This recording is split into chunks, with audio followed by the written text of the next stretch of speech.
Hello, hi, my name is Min. Welcome to my channel, Min's Korean class. Today we're going to be talking about word orders, and we'll be studying the difference between Korean and English word orders and how you should approach Korean language.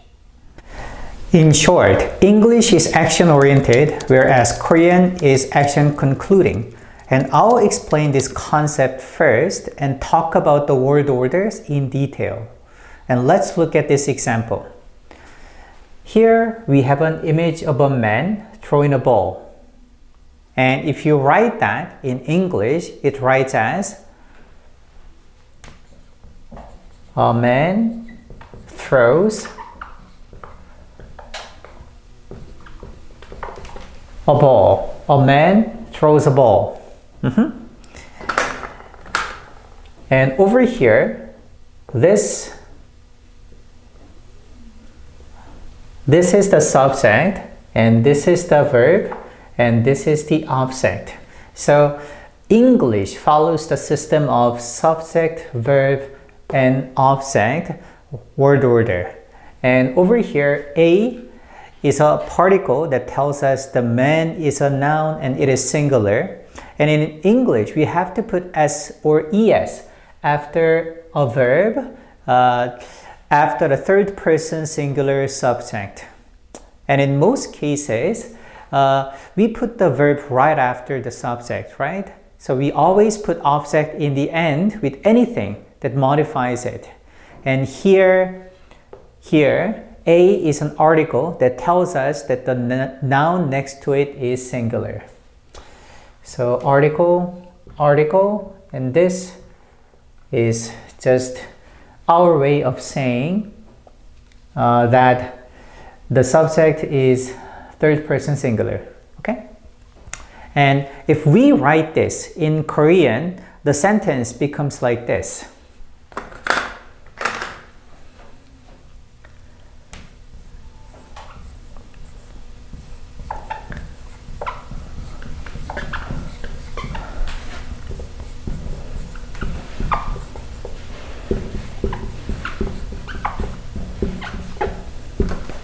Okay, so 한 남자가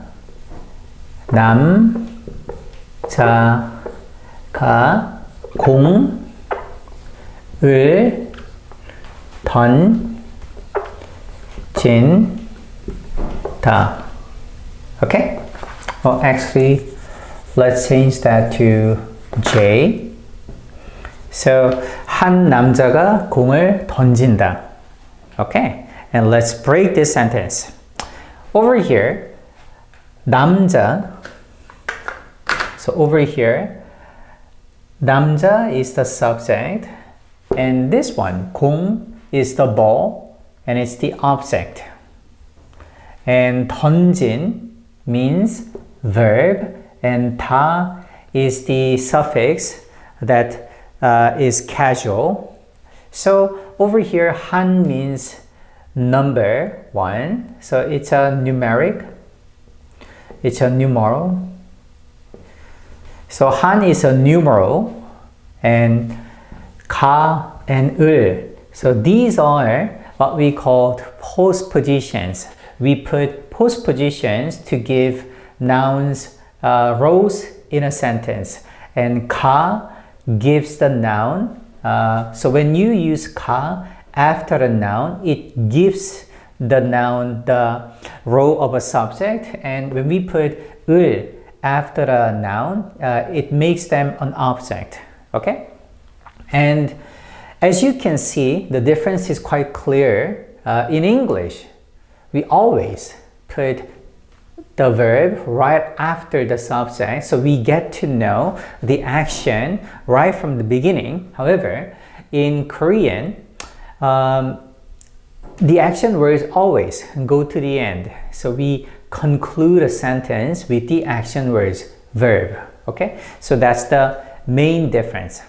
So in Korean, verbs and adjectives appear at the end of the sentence, and all other elements such as nouns, for example, subject or object, adverbs, numbers appear before verbs or objects.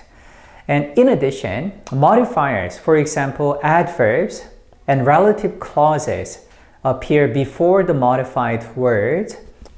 So that means when you write in Korean, you have to understand that verb goes to the end, okay? And whatever that comes before is either noun, subject, object, or modifiers, or numbers, things like that, okay? And let's consider another example.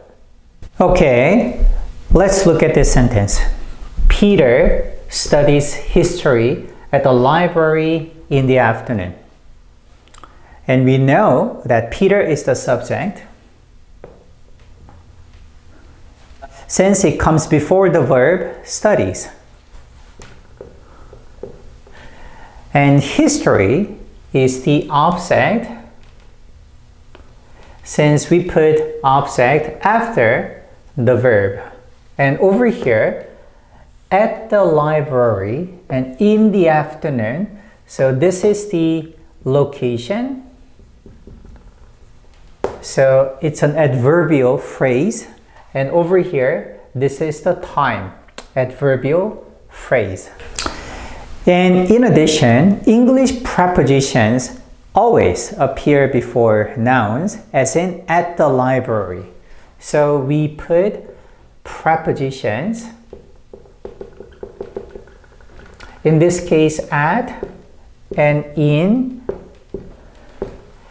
before noun.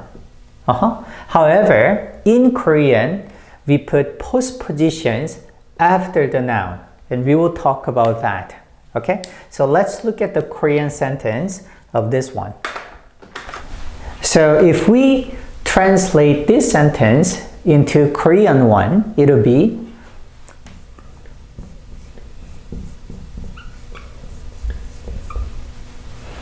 피터가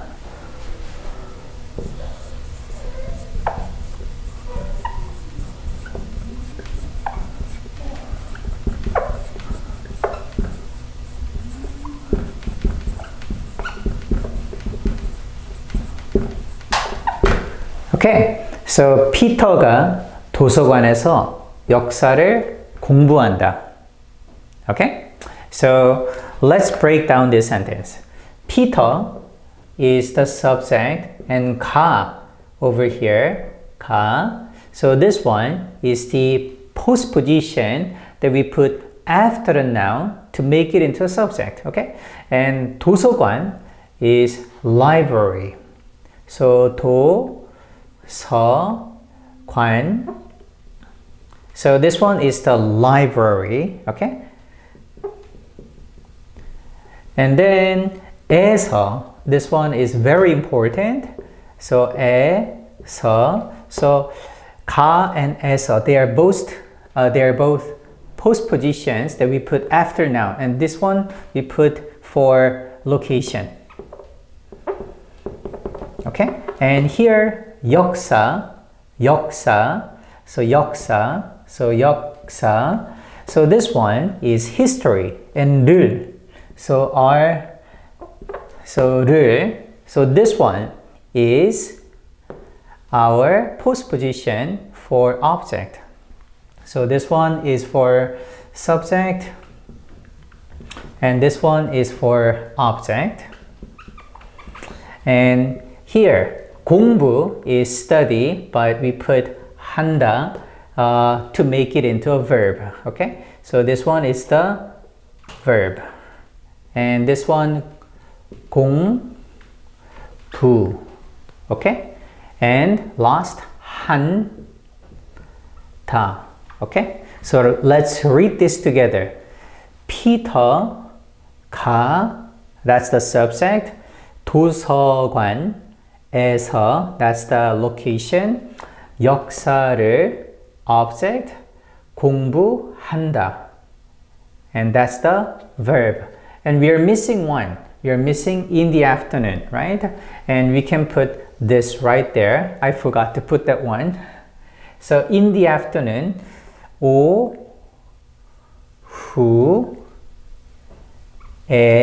Okay, so this one is 에, and this one is the our postposition for time. And 오후, 오 and 후, okay? 오후, so that's the afternoon, okay? So 피터가 도서관에서 역사를 공부한다. So in this case, in Korean sentences, we put subject and object, and then we put the modifiers and extra phrases such as the time and place in the middle, and then we can put our final verb in the end. Okay, let's consider another example for demonstration. 앤드류가 집에서 점심을 먹는다. Okay, so 앤드류가 집에서 점심을 먹는다. Okay, and we know the subject is Andrew because we have the postposition, and over here 집 is the house, and over here we have 에서, which is the postposition that we put after a noun to make it into a location. And 점심 is the lunch, and we put EUL at the end to make it into an object. So over here, 다 is the ending suffix for verb, and 먹는 is the Korean word for eat. And when we translate this into English, it'll be Andrew,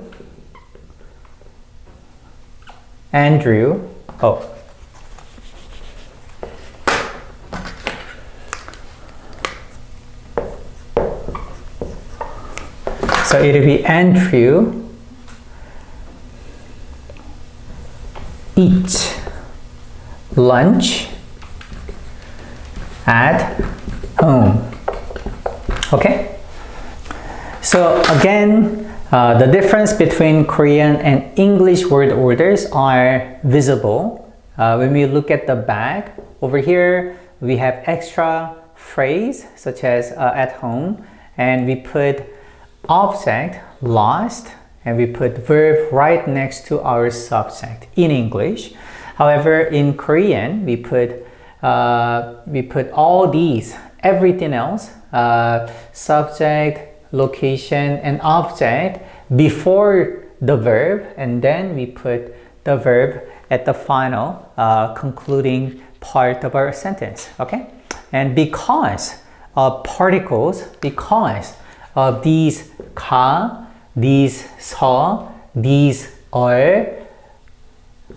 Okay, so in Korean, particles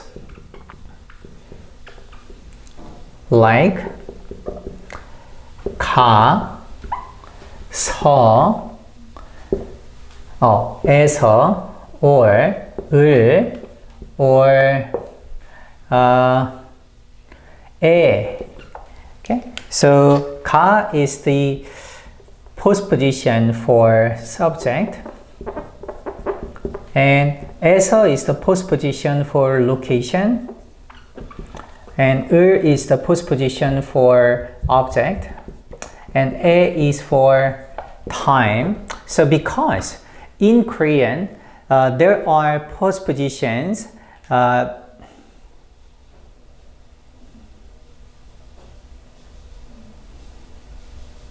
so because of particles, Korean sentences do not always follow the SOV pattern, and Korean nouns as subjects or objects can be freely arranged in a sentence.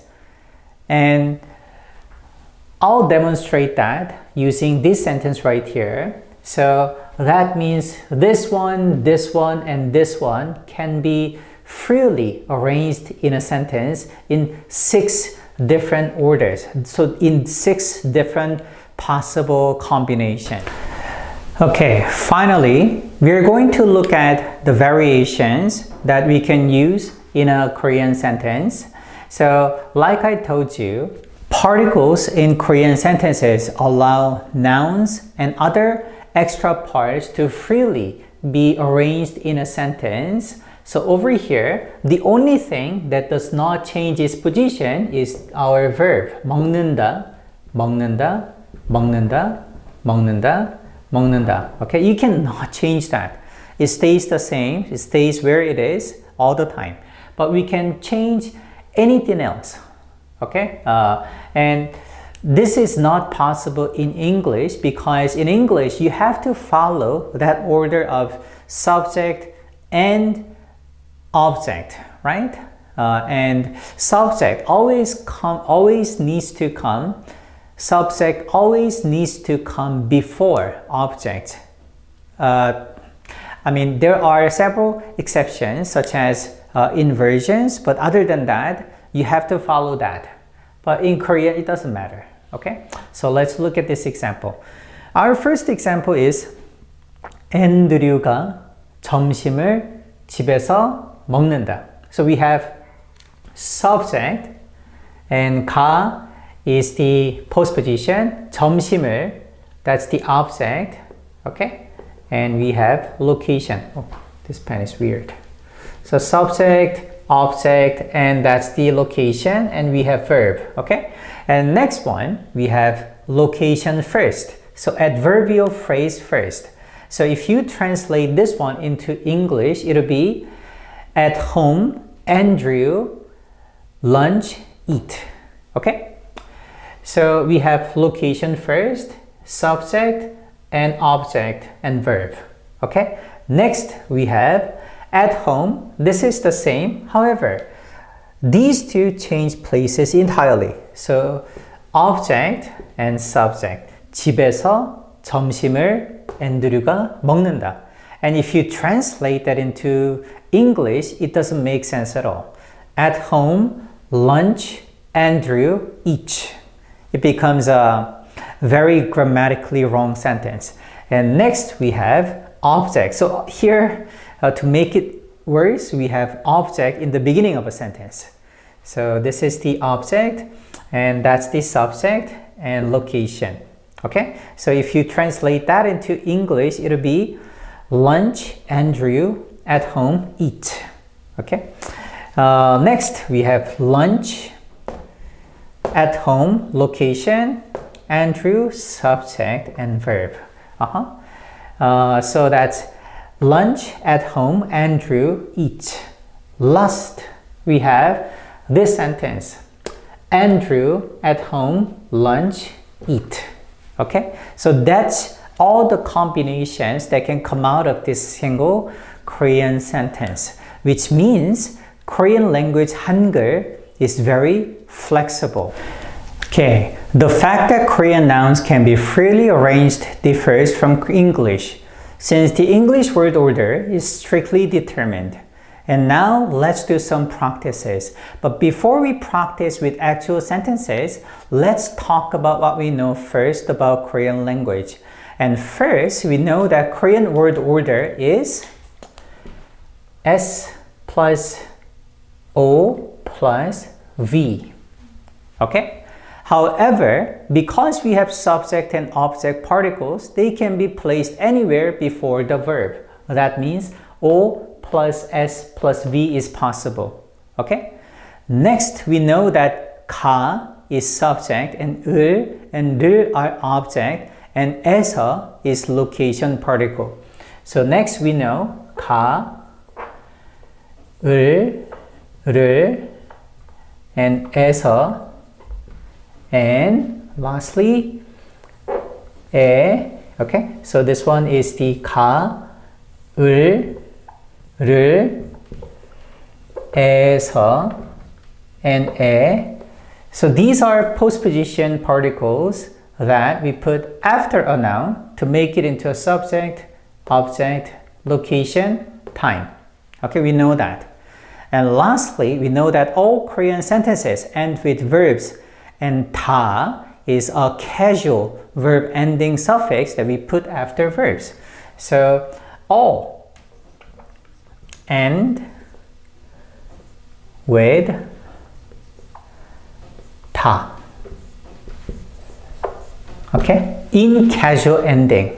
Okay, and when we talk about other former levels of Korean language, it'll be a different story, but in this case, okay. So here is our first example sentence.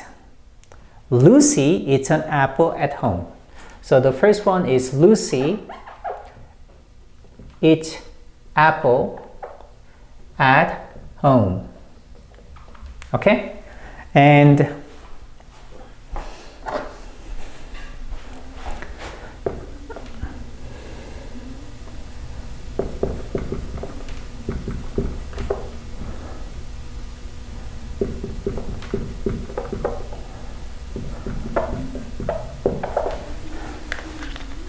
okay, so these are the words that we are missing. So 먹는다 means eat, 사과 means apple, 집 means home. Okay, so now let's practice writing this one. Okay, I'll post the answer in the description section below. Okay, and number 2, the next example is Kevin studies math at the library. Okay? In this case, the only word that I'm going to give is this one, math. Math is 수학. Okay? But you have to be able to know how to write all the other things because we've covered them already. Okay, so again, try writing this one in Korean sentence on your own.